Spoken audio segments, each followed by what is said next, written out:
27-ში ის ქონდა დიპლომის დაცვა მქონდა და 28-ში ქორწილი გავდავიხადეთ. გახსოვს? კოსტუმი რო დამეწვა ლაბორატორიაში და ერთ დღეში კოსტუმი შევიტირე. მიყიდეს მერე. ახალ ჩაცმული კოსტუმი, ამიფეცკა და ქიმიკოსი ვარ და ამიფეცკა ისო და მთელი ეს ახალ ჩაცმული კოსტუმი დაფევათ იყო ქცეული. ჩემმა მეგობარმა მთხოვა რომ ერთიო ჩემიო ცოლისო და ქალი არისო და დაამთავრა უნივერსიტეტის ფრანგული სპეციალიზმის სამსახურს ეძებსო. მოვთხარი მოვიდეს აბა ნახოთ გავისაუბროთ ვინ არის და მართლაც მომიყვანეს არაჩვეულებრივი ფრანგული სტილის გოგო შემოვიდა მომეწონა. მე მაშინ ვიყავი ასე 25 წლის ალბათ 25 წლის სპეციალი ხდება. ეს 22 წლის იყო და მე ვთხარი ეხლა ამ წუთში ადგილი არ არის და მომძებნი ადგილს ხო, მაგრამ ერთი ადგილი მაქვს თქო, მართლაო მითხრა. და რა ადგილი გაქონდა?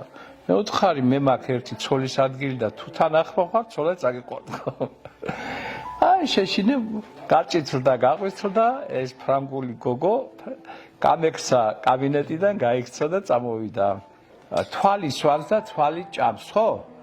მომეწონა რომ ძალიან სიმპათიური, ძალიან ესე განსხვავებული და ძალიან ლამაზად გემოვნებით ეცვა. არა მოკლიკაბა, არამედ ნორმალურად და ძალიან კარგად. ხო და ასე იყო, თუ ისე იყო ძალიან მომეწონა და მის შემდეგ შეხვედრებმა უფრო დამაახლოვა, იმიტომ რომ ძალიან გათვითცნობიერებული, მას მუსიკალური განათლებაც აქვს, ამავე დროს ფრანგული სპეციალისტია და ჩვენ ბევრი საერთო მოვძებნეთ ურთიერთობაში.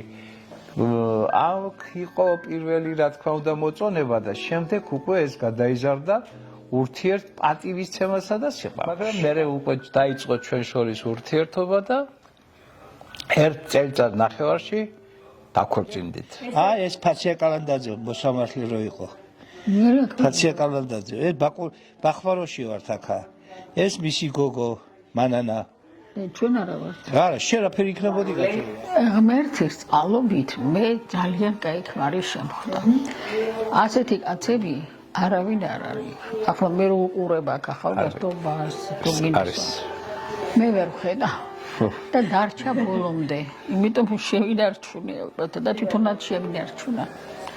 ნუ ახლა უფრო ბევრ სიგე არ არსებობს ოჯახში, არ იყო ეს ცოლ-ქმარ შორის რაღაცა გარკვეული უთანხმოება.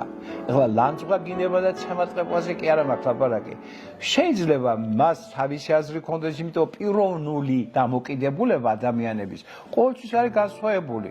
მე ჩემი აზრი მაქვს მას, მაგრამ ყოველთვის რაღაც კონსოლიდაციამდე მივდიოდით და ურთიერთ პატივისცემას არ ვკარგავდით. ჩვენი ოჯახური ურთიერთობა უფრო ჰარმონიული იყო, ვიდრე დაუშვათ აი რაღაც კრიტიკული დამოკიდებულება ერთმანეთის მიმართ. რა თქმა უნდა, იყო შიგადაშიგ წყენინები. მთელი დღე სახში არ იყო ესა. არ ვიყავი ეჭვიანი, სუქალებში იყო, მუშაობდა კაცი, არავინ არ მუშაობდა, სულ ქალები.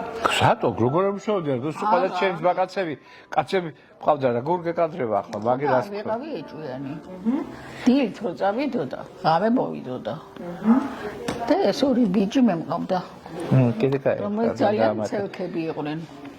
ძალიან მიშლიდნენ ნერვებს. მე უკვე გახდნენ კარგი ბავშვები. მე ნუ ჩემი მოთმინებით რა. სიყვარული ეს არის პირდაპირი და ბრუნვადი, არა? მაგრამ რადგან პირდაპირია, ყოველთვის ვეუბნები რომ მიყვარხარ.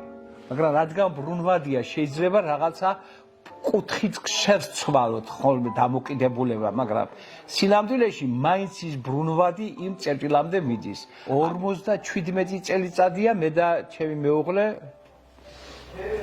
ქორწინებაში ვართ. 57 წელი არც ცოტა და არც ძალიან ბევრი, მაგრამ მე მგონი უფრო ბევრი არის. დაიბადა თუ არა გაჩნდა პირველი შვილი, ეს იყო დიდი ემოცია ალბათ. როგორც მშობელი ძალიან აქტიური იყო. თითქოს მე არც მაკეთებინებდა თუ არ მენდობოდა თვითონ აკეთებდა ყველაფერს. ბავშვის დაბანა თუ რაღაც, და მე შევეჩვიე თან. სიბერეში ცოლ-ქმარზე ახლობელი არავინ არ არის. როგორც კარგი გინდა შვილი ყავდეს, როგორც გინდა კარგი რძალი ყავდეს, როგორც გინდა კარგი მოვლენიც ყავდეს. ძალიან კაი მეუღლე იყო და დარჩა ასევე ბოლომდე.